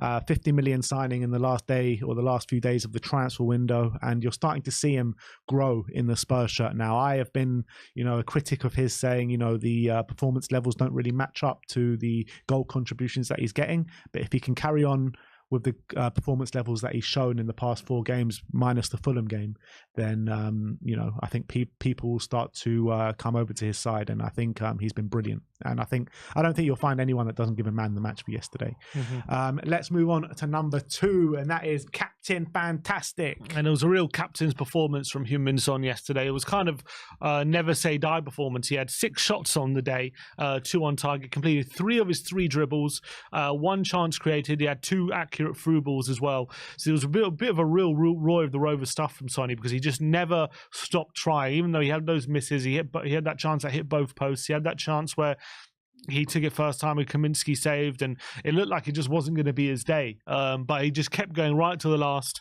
and obviously it turned up that moment with the goal, which deflected past Kaminski and got us the goal, which actually took him to now 15 goals and 8 assists this season, which is 3rd in the league now for goal contributions. Only 3 behind Watkins, and only 1 behind Mo Salah for goal contributions. And importantly as well, that goal takes him into the top 5 of all-time Spurs top goal scorers, which is a remarkable achievement for a player like him and Son. So amazing display, I thought, from him yesterday, especially given the travel time he's had from Korea, and really great for him to enter that top 5. A special moment for him. Yeah, Captain Fantastic is the perfect name for him, because that's exactly what he is, and he just encapsulates more than anyone in our squad what Ange's motto is we never stop, and he just doesn't ever stop throughout the whole 90 minutes. And you're completely right in what you're saying. You know, to travel to South Korea, play 90 minutes, score 2 goals in both games as well, be the captain over there and carry the nation on his back like he does, and then to come and do it for Tottenham as well.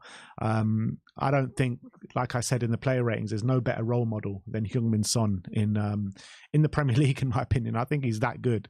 And yeah, he could have scored a few more goals on the day if his finishing was a bit better, but he just led the charge throughout the whole game in terms of Spurs going forward. His runs through the centre of the park in the first half, in the second half, and the first half, the chances that, you know, he could have scored, could have had a hat-trick on the day, but the guy just doesn't stop throughout the whole game, and that's why he's such a good role model. No matter if he gets knocks throughout the game, no matter he never lets his head drop. Never. And he always provides the goods for the team. So you got to big up Mr. Captain Fantastic yesterday. But let's look at number 3, and that is a dominant display. Yeah, and Spurs, I do think when you look at the stats, I think the 2-1 scoreline did flatter Luton a bit, and I think if you look at the chances we created and the chance we conceded, I think it tells the story. Spurs actually created their second highest XG of the season yesterday with a XG of 2.9. They had 17 shots, 3 big chances on the day, but it should have been a lot more comfortable, let's be honest, and the scoreline suggested. And obviously a late winner suggests that we struggled to break them down, but I don't think that was the case. I think we created more than enough chances to win this game. And you look at the chances we conceded, it was our second lowest total for expected goals against, which were of 0.4. So you take that into account. The only game we created more XG this season was Newcastle at home, and the only game we conceded less XG this season was Palace at home. So it was probably one of our most dominant displays of the season. And it's interesting when you hear like fans talk about the game, talk about we struggled against Luton, whatever. I just think the scoreline flatters Luton a bit, and it should have been a lot more comfortable. Yeah, look, I do agree. I do think we did dominate for the majority of the game, but I was just left frustrated that I felt like, as much as it was our second highest XG of the season. Yeah. Even with that second highest XG of the season, I just felt like being there in the stands and watching the game, just that we, particularly in the first half, should have created more. Second half, I felt like it was a completely different team, and we came out and really strutted our stuff. But in the first half is the frustration for me, and I guess we'll get into that in the next point. But next point, number 4. Starting slowly. Still starting slowly, because it's definitely a theme now. 6th game in a row that we haven't scored in the first half. It's also the 7th game in a row at home where Spurs have failed to score in the first half. It was a weird one because obviously we had enough chances in that first half to score. You know, you can't really legislate for that Son chance hitting both posts, and then Sarr's shot getting cleared off the line, and Werner putting it wide from his opportunity as well. So it wasn't as if we didn't create chances. We definitely did. But it definitely carries on the theme of Tottenham starting games slowly, not being able to put that ball in the back of the net in the first half and turning it around in the second and, making a comeback. And as well, I don't know how many times we've conceded in the first half, but that seems to be quite often as well. We do end up conceding a goal in the first half, albeit it did seem as though that was only Luton's pretty much only chance in that first half. So, it's definitely a theme. I don't know if Ange will see it as a problem or not, considering we do seem to turn it around. But I don't know why it keeps happening, where it's a bit of a quirk, where six games in a row, we haven't scored in the first half. And I don't know what you can put it down to. Yeah, it's a difficult one. And Ange needs to find the reasons for that. Because you can't turn it around literally every single game. It's a bit too much to ask, but at the moment it's working. But I want to find a way how to dominate games from the first half. We used to do it under Pochettino a few times, quite a lot actually, just go into half time and the game's already won. Mm-hmm. And we don't really do that under Ange, and we haven't done that. Have we ever done that under Ange? Maybe was it against Burnley? What was the score at half time against Burnley? It was 2-1, I think. Yeah, you know what I mean? Even again in that game, like, when have we ever just put the game to bed by half time? Yeah. We've got the quality to do it. Maybe Newcastle? Yeah, what was the score at half? 2-0. It was 2-0. Yeah. So we need to find a way how to start doing that, implementing that. I feel like maybe with a few more signings in the summer, it'll be easier for us to do it next season. But you're talking about like that's like prime Pep does. He has game won by half. That's not easy to do. You know what I mean? Yeah, but at least once or twice we did it under Poch. Yeah, in his first season, did we? I don't know. Not in his first, maybe once or twice in his first season, but it was few and far between. But literally, we can't score in first halves of games. This is far cry from putting games to bed at half time. Yeah, that's definitely an issue. We just can't seem to take the initiative in the first half. We seem to start slowly, and then I don't know. We keep saying, "Oh, it's something Ange says," but maybe it isn't. Maybe it is just a case of the opposition get a bit tired. We come out with a bit more energy, and we blow them away a bit. We do seem to go through these periods, don't we, in games where we're just so on top and we seem to blow away the opposition. They can't handle it. I feel like when we go through those moments, we're just so hard to stop. And we that's why we keep scoring in spurts. Like we scored two or three in spurts. So that's a positive. We just need to take those moments and try and expand it. But that's obviously the most difficult thing, isn't it? Yeah. And I think that when people try and analyze the performances for Spurs and say it's poor here, it's good there, blah, blah, blah, I don't think people actually take into account like how little time Ange has had to implement his style to the team, how little time he's had. You know, he took over, 6-7 months now in charge at Spurs, his first season. He hasn't even gone through a whole season at Spurs now. So things are good. Things are good. Nobody thought we would be at this stage fighting for top four, have a realistic chance of getting top four at the beginning of the season.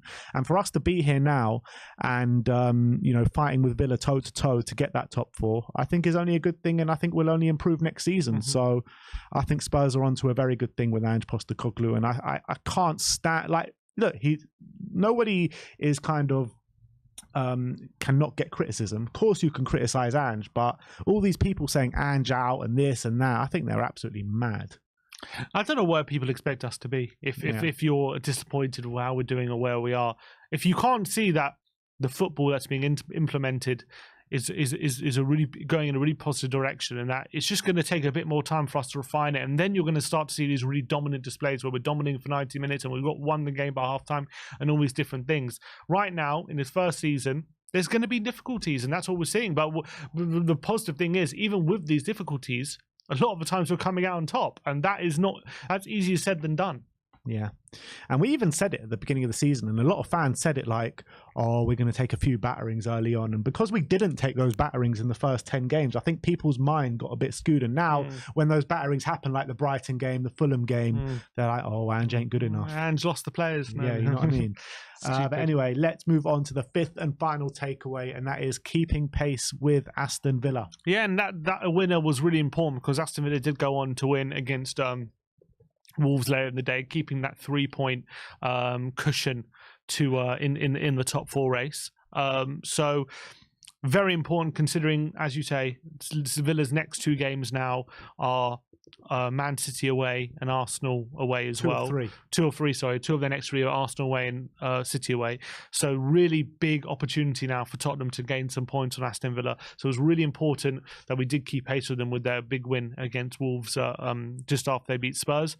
And I think it's going to be a very, very important next three games in the title race. We've got West Ham away, Forest at home, and Newcastle away, who all of them are not in the best form.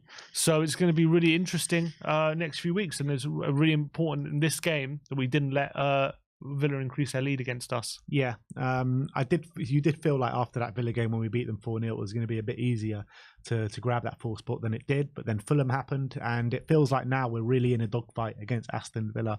But I feel like over the next three games, we can put a bit of a gap in between us and Aston Villa, albeit we do have a very hard game on Tuesday night against West Ham, which is going to be incredibly difficult. And then we do go on a bit of a really dodgy run, don't we, with Arsenal. Albeit Man City is going to be a bit later on in the season, which maybe eases the burden a little bit and spreads them out. But look, both teams have very hard games to the end of the season, so it's going to be massive dogfight for that top 4 spot. But there could be an opportunity as well for 5th place to get Champions League next season, which means we have to rely on Arsenal or West Ham to beat Leverkusen or Bayern Munich, which I'd prefer. Just let's get that 4th spot and let these teams go out in the next round of the definitely. But yeah, that is the 5 takeaways. Let me know in the comment section below your thoughts about them. Excuse me. Let's move on and finish off the stream and see how the internet did react to the game yesterday. So let's bring up...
All right, and now let's go and see. Sorry about that, guys. Audio just cut off for a second, but we are back.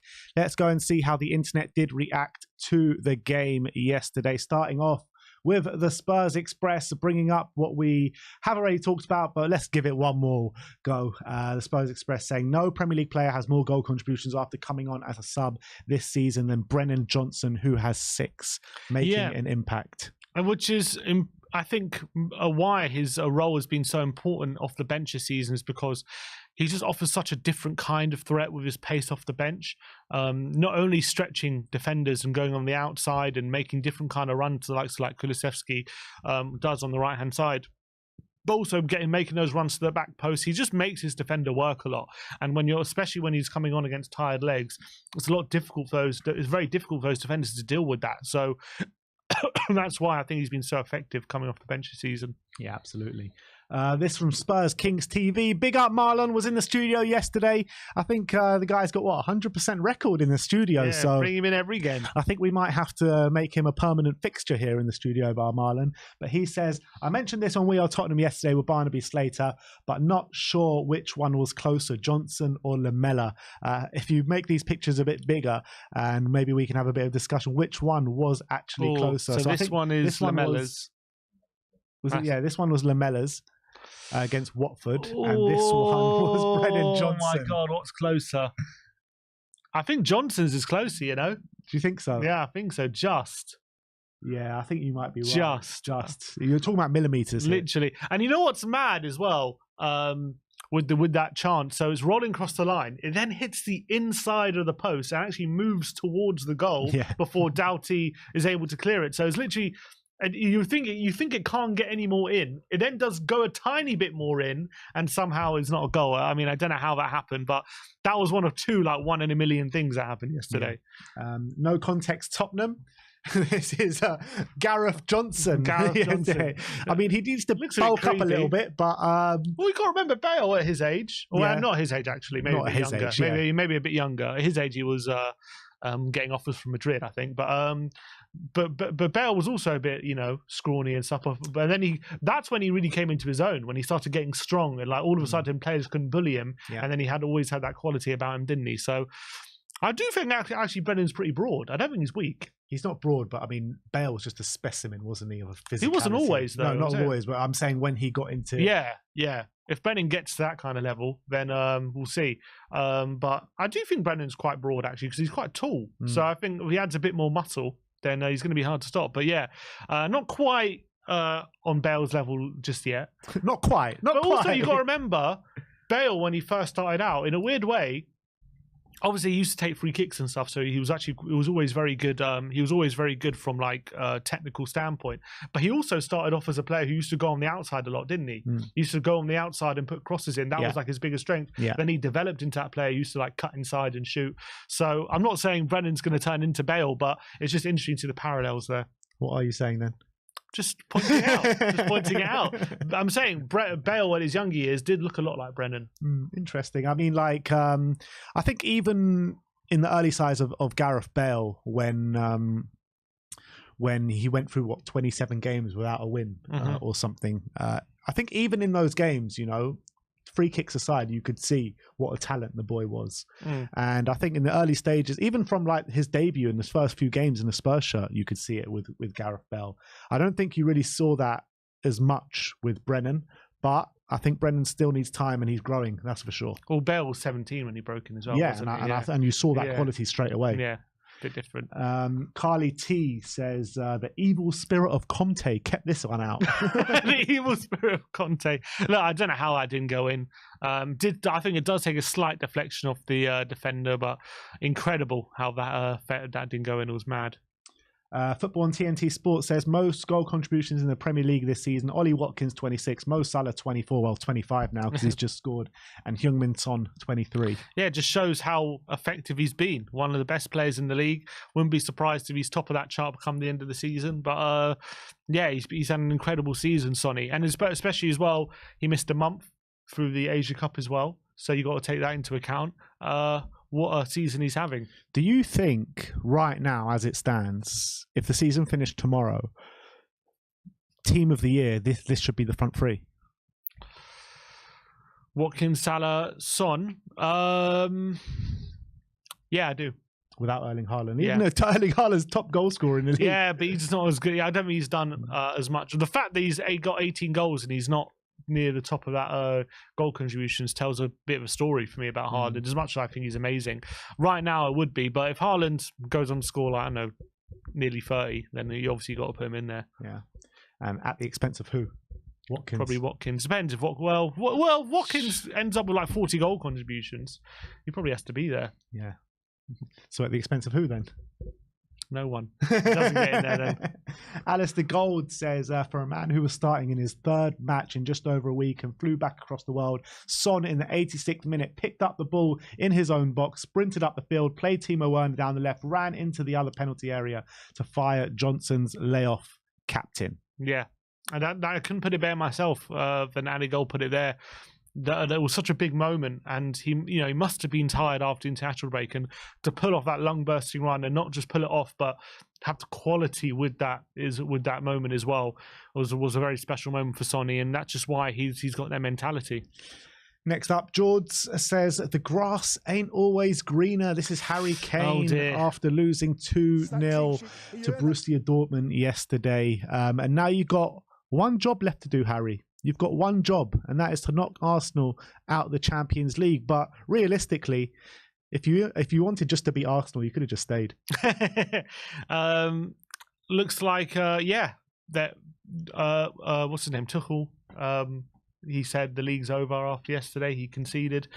So Harry Kane, I can't believe he's gone to Bayern. He ain't going to win the league, but you can see in that expression there, he looks a bit embarrassed, doesn't he? But I wouldn't say the grass is always greener because we're fifth. It's not like we're winning the league, but if he would have stayed, if he would have stayed, it could have been a different story. Yeah. Zara says Sonny with Timo and Radu, and Sonny just messing up Timo's hair, and then a nice little hug to Radu as well. Yeah, Sonny just gets on with everyone. We know that. He's such a great captain, and I love the appreciation showing for Radu after the game as well. Lovely moment. Tottenham Korea tweeting out the players with their celebration. I love these celebrations coming in through the tunnel. Vicario obviously going mad. Richarlison loving life. Who we got next? Destiny with a fist pump. This is Pedro Porro. Pedro Porro. He does the same thing every time, Pedro. Gio, come on. I like seeing Gio happy. He deserves a bit of appreciation. Yeah, absolutely. Yeah, Pup. So with Bentancur. Timo just does nothing. Radu just a little walks smile. past as well. The classic wink from Brennan. And the wing is becoming a bit iconic. It's an iconic Brennan wink. Go on, Brennan. This is from lovely Sonny, and this is Vicario after Sonny scored. Look at that passion. Love it. Absolutely love it. Oh, I love Vicario's celebrations. He just leaves it all out there, doesn't he? He does. I'm surprised he's not absolutely knackered after his celebrations. He probably was. Lovely Sonny. This was after he scored that hug with Romero. This is also becoming a bit iconic, this Romero and Sonny hug. Oh, I can't get enough of it. Big up to those two. Lee McQueen on X. Big up Lee, and he says Son has scored 15 Premier League goals and 8 assists, and he missed 3 Premier League games at the Asia Cup. Our captain. Yeah, what a season he's having, and what a legend. Absolutely. Did he only miss 3? Well, he missed a few cup games as well. He missed 2 cup games, yeah. Okay. Antula says, so proud of each and every fan who turned their backs. We go again. And obviously this is about a protest in the stadium yesterday where on the 65th minute, I'd say like a big percentage of the South stand stood up and turned their backs to the ground. Luckily we had screens on in the background so we could see what was going on the pitch, because there was a chance that was happening towards the end of the 65th minute. But I thought good work from the Spurs fans standing up for the senior citizens of Spurs. Yeah, and I think it was a good protest. I think it was well received in the ground. I think that you got to big up to everyone who organised it at Save Our Seniors as well. You can go give them a follow, and hopefully the club take notice of that, because I think it's what they're doing with the senior season tickets are a disgrace, to be honest, with the concessions. Yeah, agreed. Spurs Global tweeting out, and Spurs also tweeted this out yesterday. Adam Sandler at the game yesterday, star-studded event. I don't know what Adam Sandler and Spurs have in connection. Maybe it's just the Jewish connection. He's a Yid, exactly. Come on, he's a big Spurs fan. THFC Matthew says Brennan Johnson impact, and yeah, I mean we can wax lyrical all stream about Brennan Johnson. Yeah, what an unbelievable impact he had. I like the picture of him as well, but yeah, brilliant cameo. What more can I say? Hotspur reports Heung-min Son on becoming Spurs' joint 5th all-time record goal scorer. It's a huge honour to be part of this conversation, but for me, the most important thing is the team is getting more successful rather than my individual stats, and that is a leader once again. Of course, he's such a team player, Sonny. He never wants to talk about himself. It's all about the team, and that's what he's all about, Sonny. You know when he does want to talk about himself in it, when it's like kind of negative way, and he puts himself in it with the other people as well, which is shows how selfless he actually is. But THFC Matthew again saying, Mr. Tottenham, and this is Pedro Porro. I love the passion from Pedro. Yeah, he's one of those passionate players we have, isn't he? Every game, he's always putting everything into it. Even if he's not having the best game, you know he always gives 100%. And I think he's growing a big affinity with the club. You can see it in the way he celebrates as well. So I think everyone's fallen in love with Pedro Porro. Yeah. Next up, Sonny says, Heung-min Son, you worked hard. Let's take a shower and get some rest. I think we can all agree, Sonny needs some rest. Rest up for Tuesday, because we're going to need him. And let's go and have a look at that iconic Brennan Johnson wink one more time. He knows how he performed on the pitch, but he wasn't winking at Morpie this time, I don't think so. This is Heung-min Son after the game giving his post-match review, and it's from Son_way, and the tweet is translated. I have to repeat bok bok bok 50,000 times. I'm not sure what he's alluding to. I don't know what that means, but I'm sure I don't know what it means, but look, he gave a great interview, I'm sure. Yeah. Holly Agombar says, I remember seeing him score his first goal at the Lane in the flesh. Incredible servant. I was there as well.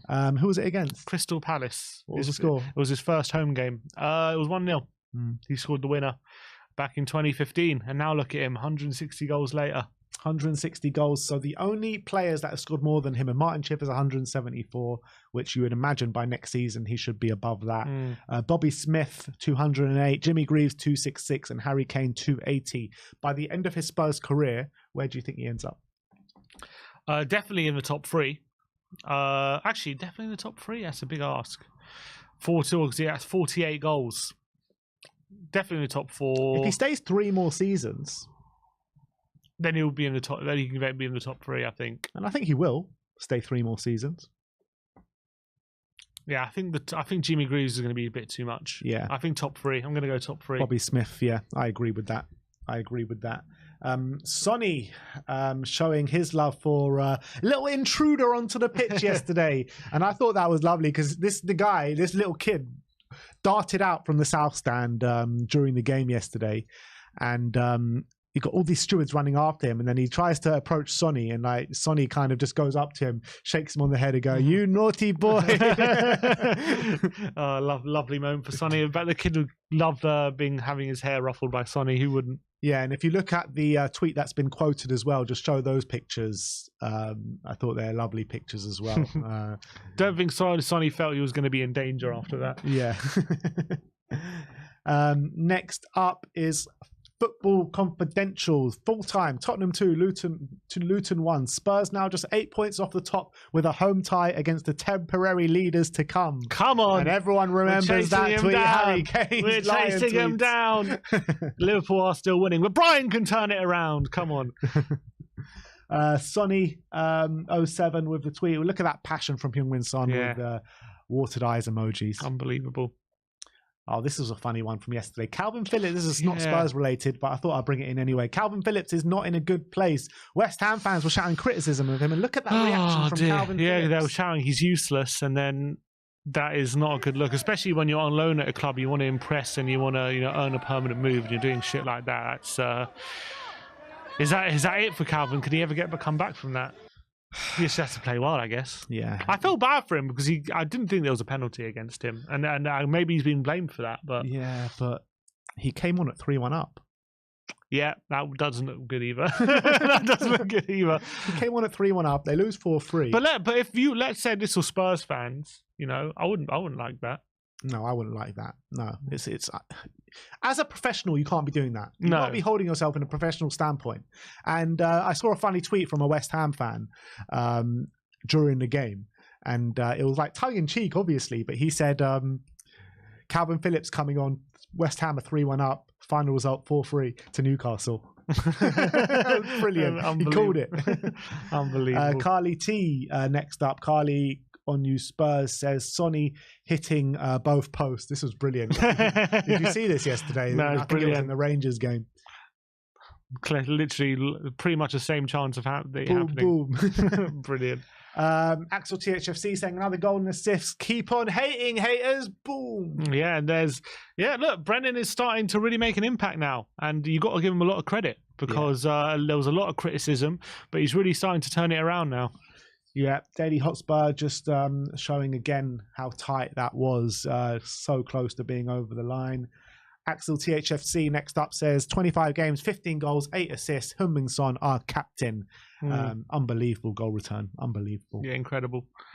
Next up again, Carly T. Oh, we'll go past that one actually. Blue Deer says Maddison hits Sonny and Sonny touches Mickey's head. You guys are so annoying. I love that. Look at that hit by Maddison. I love it. It's like, you bastard, what a goal. And Mickey. They always seem to have that kind of thing on the bench, don't they, Maddison and Sonny? Yeah. When we were up there on that side of the pitch in the Crystal Palace game, we saw it kind of firsthand. Yeah, didn't we? Got a little really great bromance going on. Axel THFC, 6 golden assists in his last 8 games, and only 3 of them were starts. Wow. And that goes to show the impact he's really having. And he's playing so well at the moment. I'm really, really happy for him. Yeah. ABY says when the own goal was scored, Sonny got the ball straight away to start again and was encouraging the team. He's the best captain. Yeah, he doesn't celebrate equalisers, Sonny. He only celebrates winners. And Harry Kane was similar as well. Yeah, exactly. That's what it's all about. THFC report next up says, look at Radu Drăgușin. I don't know what he's doing. I think this is probably when the clubbing music was on. He's having a bit of a dance. He's getting into it. So he's enjoying his moment. He got a win. Come on. And this was Radu Drăgușin on Instagram saying, victorious on our pitch tonight. Thrilled to be part of this amazing team. Hard work pays off. And tonight's game was proof of that. Let's keep pushing forward. Yeah. And I'm delighted for him. Look, I know I said he was our worst player and I stand by it, but I'm really happy he got his win. I don't think he had a bad game overall. I think it was definitely an improvement on his Fulham performance. So let's just hope he keeps going on strength to strength. Nice one. Sonny says... they let this man stand there and get interviewed with a bug crawling on his face. Yeah, I think there is something there, isn't there, on his forehead? That I don't know, is it a spider or something? No one had the wherewithal to brush it off his face. And there's also a patch on his cheek as well. No, it's definitely a bug. You can see it crawl from his hair down to his forehead. It's hilarious. Oh, God. How did no one stop that happening? Come on. Digital Spurs saying, flew across the ocean and got to see the Sonny winner. This is what it's all about. And that is in reply to Isaac Kim's, when you see something deeply emotional flows forth. You love deeply, something emotional flows forth. And look at that. He's got a tear in his eye. Oh, I think we all feel that when we see Sonny on the pitch scoring goals. Absolutely. How can you not? Premier League USA tweeted out saying, a force off the bench for Spurs. Brennan Johnson has the most goal involvements in a Premier League as a substitute with 6. Next up is Zara saying, same, sir, same. Yeah, I wonder what Son is saying to the ref here. What do you reckon he's saying? It was over the line, guys. Come on. Maybe the technology didn't work. You saw it. You saw it over the line. You give the goal. Come on. Love it. Simon Yemeni saying everything with a heart emoji, and that is Heung-min Son. I mean, so much love coming to Heung-min Son, and quite rightly so. Alex THFC, big up Alex, says, turn your backs in the 65th minute. And this was a view of the South Stand on that 65th minute mark. Yeah, look at it. You can see how many people have got their backs turned. Yeah. Interlude Sonny says, maybe life is worth living after all. He nearly gave up, after all the Fulham game, but now he's starting to reconsider that. Love it. Next one from Zara, another clip of the pitch intruder with Sonny. If you just show that video on Big, and you can see he does a great, nearly got away from that steward, and then Sonny goes to embrace him. A lovely moment. Worth it. Just for that little hair scruff. 100%. Maddis THFC saying, still convinced this was a goal. I mean, from that angle, from that angle, how is it not a goal? Yeah. It's mad. But if you look at the replay, look, the goal line technology does seem to work. It does seem like impossible how it wasn't a goal, but I don't know. Is that edited? That looks like it must be edited. That can't be a real picture. I don't know. Sometimes pictures play tricks on you, don't they? No, because that's behind the post, so that has to be edited. Yeah. I can't believe that's a real picture. Well, who knows? But it wasn't a goal, essentially. Carly T says, start Gio on Tuesday. Would you start him? Well, I would consider him instead of Maddison. Just because it's not because I think Maddison's in bad form. It's more just because I think it's good to use the squad, and especially when there's a quick turnaround. You got someone like Gio playing well, who's a good quality player.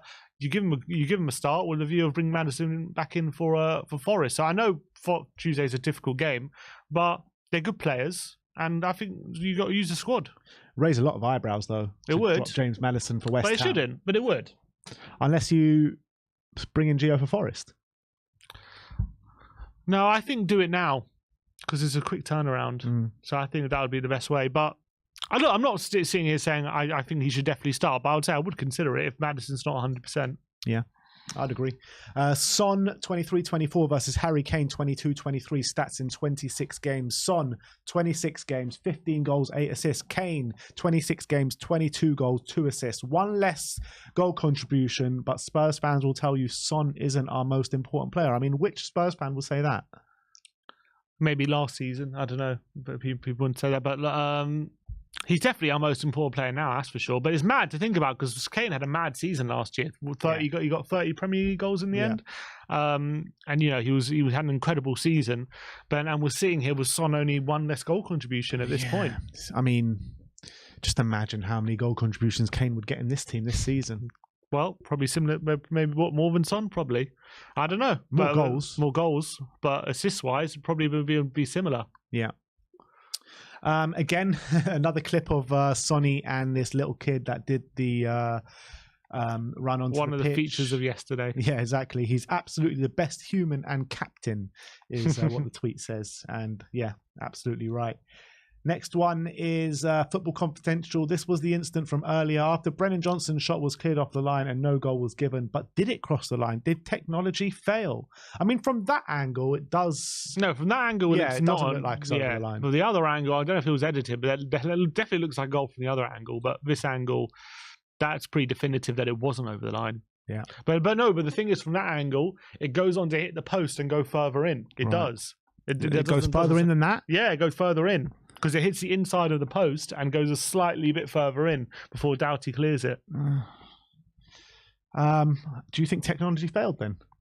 No, I don't. I'm just saying that's how close it was to going in because it is slightly touched even further towards the goal, and it still remained out.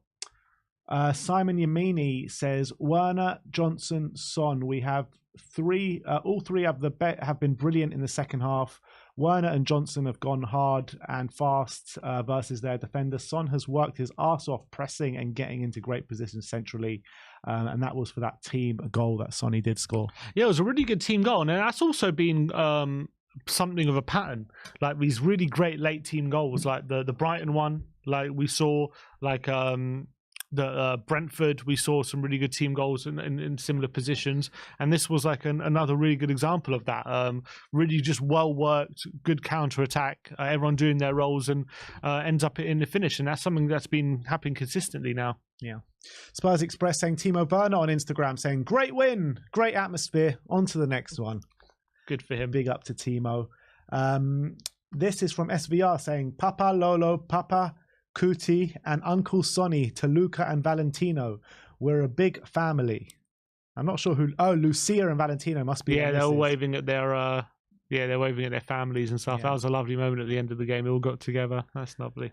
Gio on Instagram says, happy to get the 3 points. Very proud to make my 100th appearance for this brilliant club. As always, thanks to all our fans for your support. More to come. Yeah, 100 appearances. Taking a while. But 100 appearances finally. But you know what? If I would have told you a year ago that Gio is going to make 100 appearances with Spurs, you probably would have said I'm mad. Yeah, a year ago, you're probably right about that. But if I told you when he signed, it would take him 6 years to play 100 games. Also, you'd have been like, what? How many seasons has he been out on loan? Is it just one or two? I think 18 months he was out on loan. 18 months, yeah. And then Spurs obviously tweeting that out as well. 100 appearances in the Spurs shirt for Giovanni Lo Celso. Again, this is the Big Vic celebration. I mean, we can watch that time and time again. Lovely stuff. Look at this picture of him and Son. Basically, the camera just can't catch him because he's too fast. Yeah, even at 31, he's still got that speed, doesn't he? And he showed that in the 85th minute. Yeah. XG Philosophy saying Tottenham 3.26 with 2 goals. Luton 0.46 with 1 goal in the game yesterday. Yeah, and I think that displays how dominant we were. And we should have easily scored a lot more than 2, in my opinion. Pedro Porro tweeted out saying 3 points back in North London, no better feeling, and that passion showing through once again. Yeah, big up Porro. Tottenham saying job done with Rishi and Sonny in the thick of the celebrations yesterday after that goal.